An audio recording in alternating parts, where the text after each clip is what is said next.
Chinese leader Xi Jinping echoes his friend Vladimir Putin, rewrites history, and proposes a new system of global governance. Xi Jinping, speaking at the Shanghai Cooperation Organization Summit, decided to adjust China's role in World War II and called for the creation of a new system of global governance. Vladimir Putin's fascination with history and his desire to use it to justify his own goals has been adopted by his friend Xi Jinping. And the chairman of the People's Republic of China wants to present the country's role in World War II as the foundation of the multipolar world established after it, in which he is now trying to act as a leader in opposition to the United States of America. And this time, some rather dangerous narratives came from Xi Jinping, that the West should acknowledge its mistakes and guilt for World War II and accept that now China is taking the lead. Putin's fascination with history and his use of it to justify things to his friend Xi Jinping.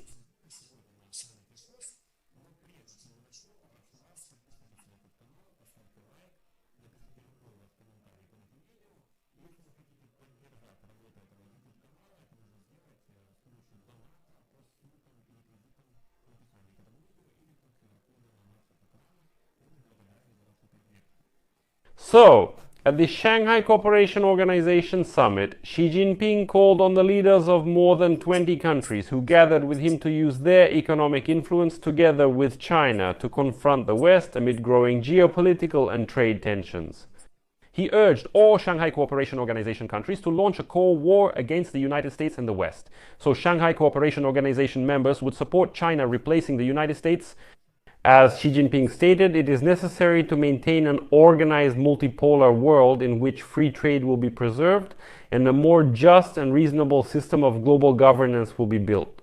He's not satisfied with the current one. In a situation where Donald Trump is destroying the world system that has existed for about 80 years, Beijing sees an opportunity to reconsider the international order and strengthen its authority among developing countries as an alternative leader to the United States.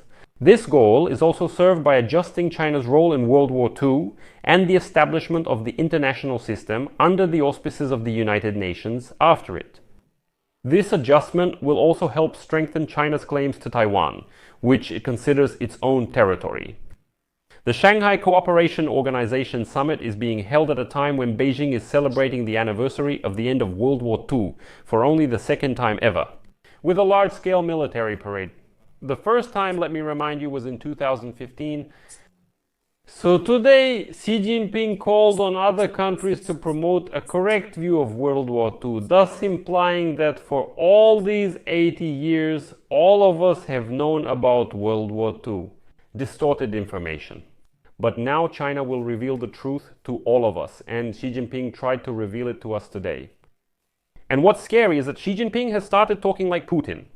The leader of China stated that it was China and the Union of Soviet Socialist Republics that served as the stronghold of resistance against Japanese militarism and German Nazism, making a key contribution to the victory in the World War against fascism.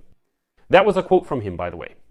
So, Xi Jinping is actually directly stating that neither Europe nor the United States can even talk about their participation in securing victory over Hitler's Germany, let alone over Japan.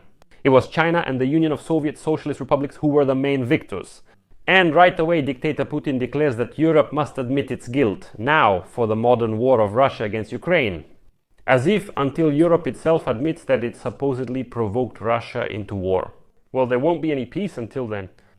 But let's get back to Xi Jinping. Even before his visit to Moscow in May this year, at the invitation of Putin to participate in the victory parade, Xi Jinping wrote that China and the Soviet Union, China and the Union were the main theaters of World War II in Asia and Europe, respectively. So according to Xi Jinping, today China has been waging a war of resistance against Japanese aggression since 1931. That is, 10 years before the United States of America entered the conflict and then defeated Japan in the battle in the Pacific Ocean. At the same time, Beijing promotes the idea that the main force of resistance was the communists, while in reality it was the ruling Chinese Nationalist Party, the Kuomintang, not the communists. It was this party and its army that opposed the Japanese troops, both during the clashes from 1931 to 1937 and later when a full-scale war between the two countries began. Communist units also fought the Japanese, but the surrender from the commander of the Japanese troops in China on September 9, 1945 was accepted after the signing of Japan's act of surrender on the American battleship Missouri. On September, 2 representatives of the Kuomintang and Chinese government accepted it. The communists did not actually lead the fight against Japan. Kuomintang representatives led post-war negotiations, but lost the civil war to the communists and moved to Taiwan in 1949. Now Xi Jinping claims there was never a Kuomintang. Communists. These are the communists of China and the communists of the Union of Soviet Socialist Republics who won World War II, although no one disputes the suffering of the Chinese people. It should be acknowledged that ultimately it was the confrontation between the United States and Japan in the Pacific from 1941 to 1945 that became decisive in terms of ending the war. But now Xi Jinping insists that this is all nonsense. And it was the communists who won World War II, while the Americans may not have even fought Japan at all. And in fact, unfortunately, right now there is a convenient global context for Beijing to say, you know, hey guys, here we are. We are the founders of multipolarity, and now we will lead the policy of multipolarity in a new inclusive direction. And Xi Jinping is the one promoting this message right now. But on the other hand, these efforts are perhaps not even aimed against the United States and the West, but rather at China's domestic audience and its partners in the global South. This is a good way to show party members inside China that Xi Jinping and the current leadership of the Politburo Standing Committee are strong and respected around the world. Is Xi Jinping acting like Putin in Russia? Well, as Xi Jinping said today, quote, "We must take measures within the framework of the Shanghai Cooperation Organization to protect international justice and the rule of law." All Shanghai Cooperation Organization member states are obliged to adhere to the principles of justice and the rule of law, to participate constructively in international and regional affairs, and to defend the common interests of the global South. We must continue to firmly oppose hegemony and power politics.